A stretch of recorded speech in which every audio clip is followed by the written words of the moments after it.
I am a faithful follower of Jesus who struggles with trust issues, fear of abandonment, and suicidal tendencies. I have been delivered from a past of physical abuse as a military spouse and sexual sin. My name is Betty. Hi, Betty.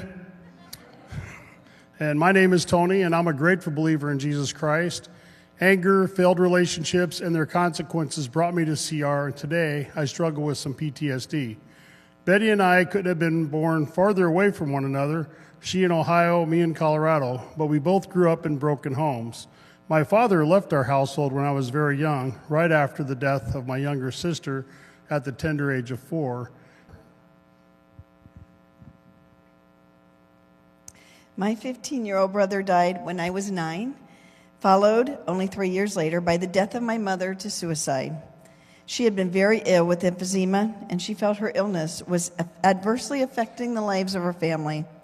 The message that my mind recorded from this is that a mother who loves you will give everything, even her own life, for her children. After that, I lived a life of trying not to be the odd one, the orphan, the different one. I wanted to fit in. I wanted to belong to somebody, to anybody. I met the Lord at the age of 14, and I felt like I fit again. But when a pastor told me that though I felt I was called into ministry, that women can never be pastors, I walked away from the church and from God. Meanwhile, back in Colorado, my mother remarried, and though I had a good relationship with my stepfather, he could be very abusive when he drank. As the years went on, the arguments between him and my mother grew larger and started to involve me. One night got pretty bad, and I was ready to lower the boom on my stepdad, but my mom asked me to stop. He went to jail that night, and my mother filed for divorce. Now, my favorite verse was Luke 6:31, "Do to others as you would have them do to you." But my Toting Campbell translation said, "If I treat others right, they should treat me right, right? And if they treat me bad, I can treat them bad back, right?" Not as many rights on that one. Okay. So paying evil for evil or getting even was my mantra, and it was something my sin nature automatically went to. In relationships, I would keep records of wrongs and then use those wrongs to justify my poor actions. I was playing the blame game and losing. In the meantime, I thought I had met my soulmate and I wanted to marry her, and when I chose to go into the Navy, she was not on board with my decision. So we broke up, and I began my own legacy of broken relationships to add to that of my parents. I wanted to stay, I wanted to be with her, but the lure of adventure burned within me, so off to the Navy I went. While Tony was sailing the 7 seas, I was creating quite the mess of my life. You remember my pastor told me I couldn't serve in ministry? Well, that night I was really angry. And I was 17 years old, and being 17, I knew everything. If God didn't need me, well, I didn't need him. So I grabbed a friend, and we bought some beer and some weed, and we had quite a little party. And then we went to youth group. After being thrown out for being intoxicated, who knew? I sped away, and I heard a loud bang, but my friend was waving his arm to just go, go, go. So I just went faster. When we got to his house, he said, "Do you know what you did?" I had no idea, but I had committed quite a few crimes that night, among them driving while intoxicated at 17 and hit and run on a police car. Go big or go home. My great decision-making continued as I decided to marry a guy who I met on the Air Force Base. He was my knight in shining armor, but he had a few chinks in those armor as well. I knew he was abusive before I even married him. I thought I'd get better at being a wife, and then he would not be angry. He was mentioning his previous girlfriend, who had been Miss Nude Florida. He was letting me know I just didn't measure up. When I saw an ad for waitresses at a strip club, I thought that's the answer to my situation. I can work weekends there and still be an administrative assistant for the state of Ohio. When I went to the club, the manager suggested, of course, that I at least try dancing. And that led me to a life that provided money, guns, and more to my husband, my trafficker, but nothing but degradation, loss, and lies to me. The abuse didn't abate.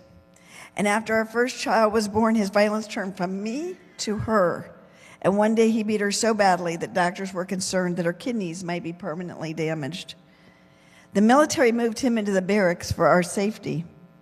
He then threatened my life one night, and instead of protecting me, they exited my kids and I from base housing. They said if he needed a wife, he would have been issued one. That was the end of our relationship. I turned my back on all things military.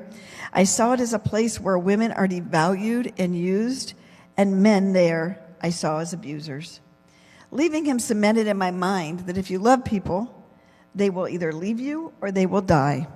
So I learned to push people away when I felt too connected.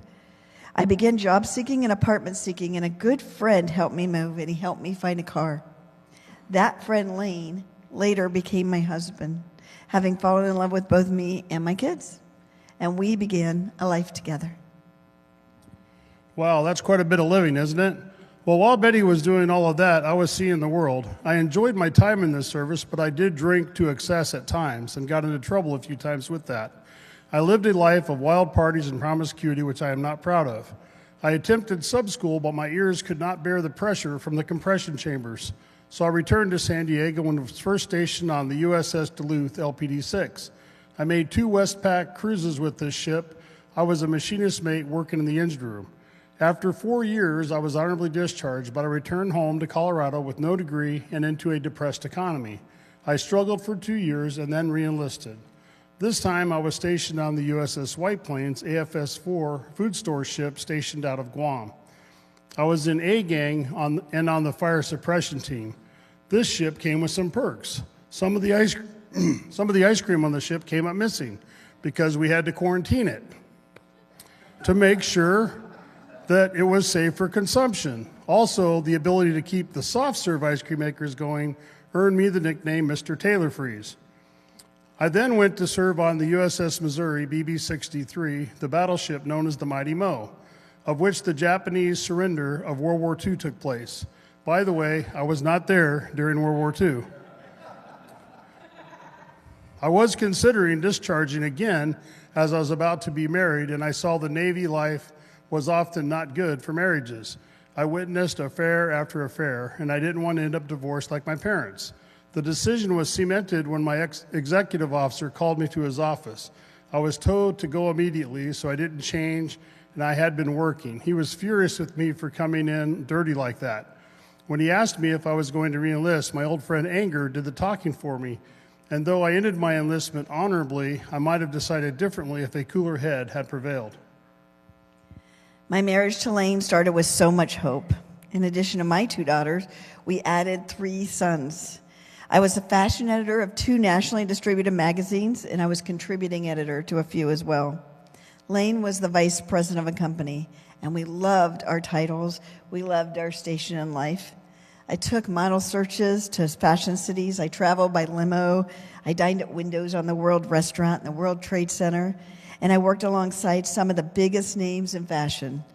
And then 9/11 happened. I watched terrified as seemingly impenetrable buildings that I had been inside only a week before collapsed into ash in the ground. Shortly thereafter, the titles, the prestige, they no longer mattered. I began searching for true meaning in life. And as I had learned, I began to push Lane away before he could leave me. These events led Lane to a men's Christian conference and a relationship to God, and I also returned to my Savior. In 2009, Lane began to have problems swallowing, and he was diagnosed with esophageal cancer. He battled it hard, but in the end, on December 20th, 2010, Lane slipped from my arms into the arms of Jesus. Our 5 children and I wept bitter tears, and we were all in shock. I questioned, how could a God who loved me take a father from his children? Lane had been a good and a faithful servant. Why was he not rewarded a long and healthy life? I became very confused, and someone came into my life who said he'd help us out. I made a rash decision, feeling perhaps this was how God intended for us to be cared for, and I overlooked the trauma I had just endured, and I acted out of desperation instead of inspiration. But the man ended up helping out only himself. He moved us to Oregon, and I bought a house. And he then began to drain my savings without my knowledge. Then he went to court to fight me for the home I had purchased. I later found out that he was a predator who had done this to multiple women in grief. I was destroyed. My husband, the love of my life, was gone. Our business had failed. My savings was gone. And my children had no way to attend college. My faith was shaken and I felt alone. The only solution I could see to this puzzle was to provide my kids with my life insurance and take my own life. My wrong mental programming whispered, "Isn't that what a good mother does? Gives even her life to care for her kids." I was nearly successful in my attempt. At the hospital, I learned that my values to my kids was so much more than monetary. I did a lot of crying out to God and a lot of praying. He put his hands under me and he put me back together. If you're here today and you don't know that your life is worth so much more than money, please come see me. I want to tell you about the hope. Meanwhile, I had married, left the Navy, and I did everything I could to ensure that my 4 kids would not inherit my parents' divorce legacy. We attended church. I was involved in scouts and activities with our kids. Our life looked great from the outside, but inside, my marriage was rotting. My wife began to have affairs. My world was rocked. I had anger so deep I thought my head was going to explode.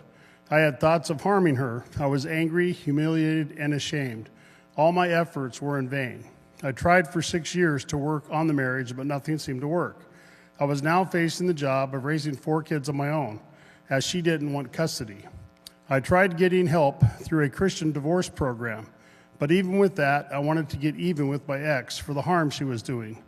Romans 12:17 helped me. Never pay back evil for evil to anyone.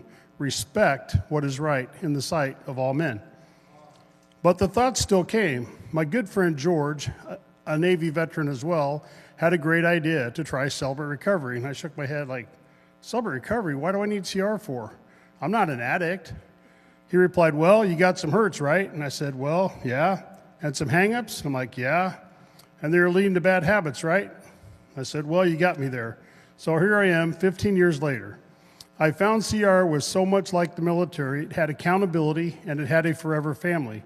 During inventory and the steps that followed, I was able to forgive my parents, my first girlfriend, my ex-wife, and most importantly, myself. After this time, I was offered a position with my company to go to Oregon on assignment. One night, I went to Jamba Juice, and that's where I met Betty. We hit it off right away on a date. I asked Betty if she'd like to go somewhere special to me. Now, so you know, Tony has asked me to go to 2 odd places during our courtship. The first was a funeral. Yeah, not really the place to take a widow. It wasn't my kind of idea of fun. The second was a Celebrate Recovery meeting. I sat through the meeting and I was seething inside. I thought, what have I done? He's going to take what little bit is left and drink it all away. But he explained that he attended for anger due to his divorce, and that made sense, but I'd never heard of a program for hurts. Shortly after that date, though, he took his kids on a bike ride on a trail that is closed to traffic. During that ride, we left that closed trail to go get some ice cream. Ice cream, what a theme. So I watched horrified as Betty went to leave the left-hand turn lane, and a woman driving behind her in a pickup truck slammed into her. The truck and the bike ended up wedged into the railing outside the restaurant. Betty flew up and landed in the roadway, and I ran to Betty to protect her from the oncoming traffic. God, I just found her. Don't take her from me. She would ask over and over again what happened. I would gently tell her, and she would ask again. I was in anguish at the thought of telling her children, especially since they had just recently lost their father. I was taken by ambulance to a trauma center, and the doctor was very blunt with me that I might never walk again. They needed to do surgery because my left pelvis was pulverized, my right was broken, my sacrum was broken, my shoulder had a possible break, and my head had split open. Tony asked me to marry him the night prior to my surgery, and having been the caregiver of a patient, I knew what kind of character that took, and that broke through my mistrust of men, and I agreed.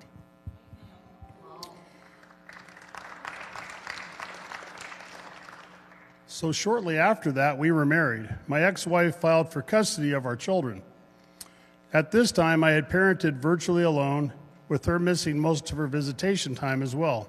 Again, I began to want to repay evil for evil, as my children began to question my loyalty to them and ask if I had ever cheated on her.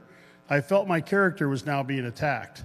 The step studies and open share groups allowed me to deal with this anger constructively.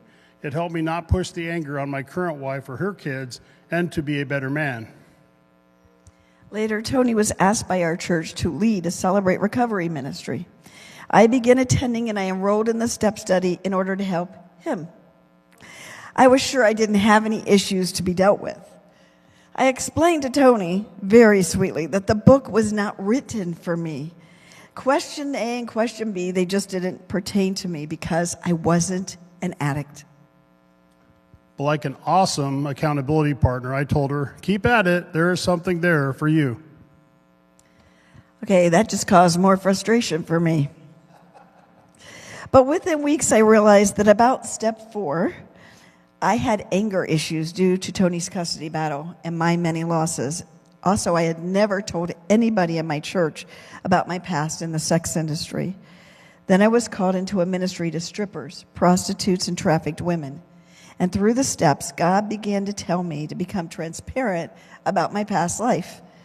Principle 6 helped me gain trust for other people other than my kids and husband, and to show weakness enough to ask for help when I couldn't discern the right thing in a situation. My sexually stained and abusive past became a ministry called Expose Hope, and we opened a house for trafficked women that utilized the CR program. I was recently ordained 40 years after my original call.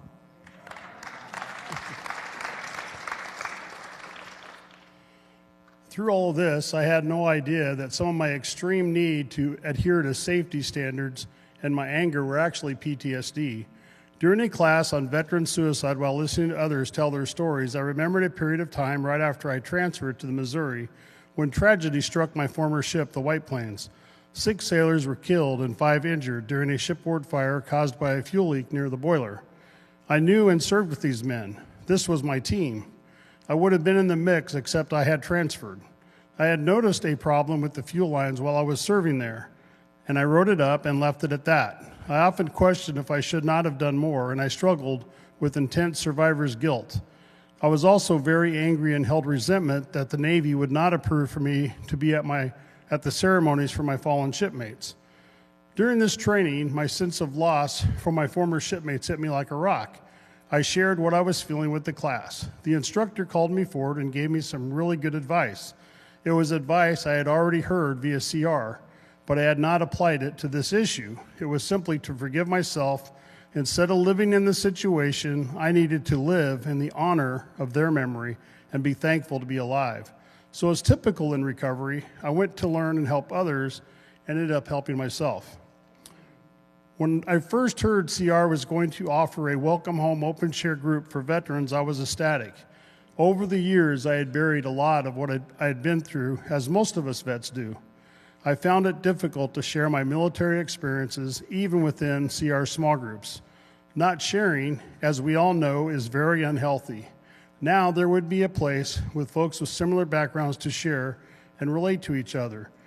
Now, if you will remember, I didn't think I needed CR when George suggested it. Well, I was honored and surprised when I received a call from the national director at Welcome Home asking me to be his replacement. The group that meant so much to me was asking for me to be its lead servant. Now, I thought this was just for Tony, but as I watched him gathering female veterans and spouses, I was intrigued, but I was very triggered by the male veterans that I met. I realized that my abuse by the military and by a military member had created trauma in me.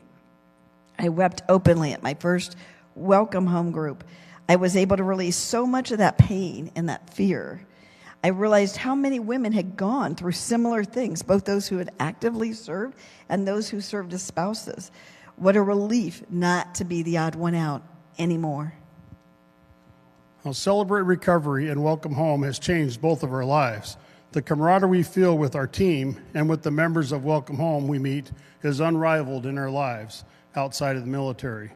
In reaching out to help other veterans and spouses, so many scars we may not even realize we have will become clear and then begin to be healed. As warriors, we had one another's backs. There was safety in our ranks. In Welcome Home, we found safety and sanctuary. Don't try to win the battles alone. It takes an elite fighting force to win. Stay for an open share group. Have a cup of coffee with someone you meet. Celebrate Recovery can help you win battles you didn't even know were coming. We do love CR. We love our forever family, but sometimes, to be honest, we've both had to work our steps about someone with whom we serve in CR. You see, CR is made up of people. And while people are just imperfect, we have both had instances where we were victims of slander and gossip, where people judged us incorrectly, and when we just wanted to walk away. Being in recovery, being in ministry is hard. Just ask your pastor. But the alternative is to stay where we are, to stay in our denial, to make excuses for our lives, and to lose the future that God has planned for us. Now, Celebrate Recovery is for everybody. Today, you may be walking through the door like we did. Yeah, or like I did, feeling alone, feeling like you don't fit.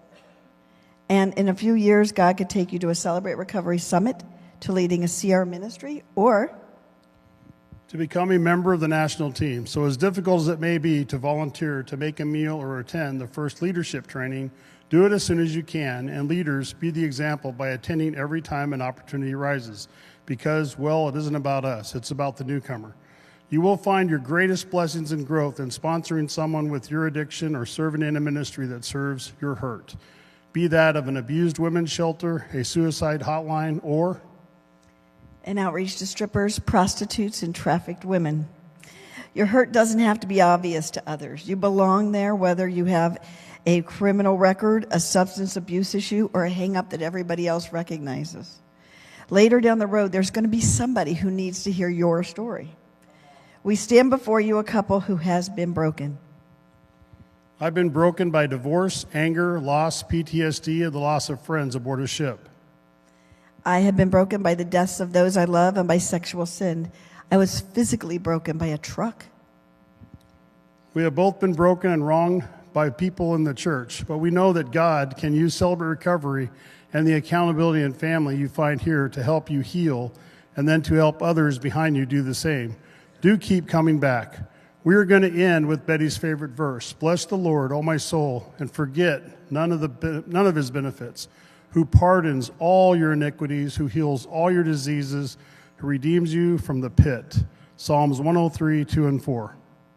Selah. Amen.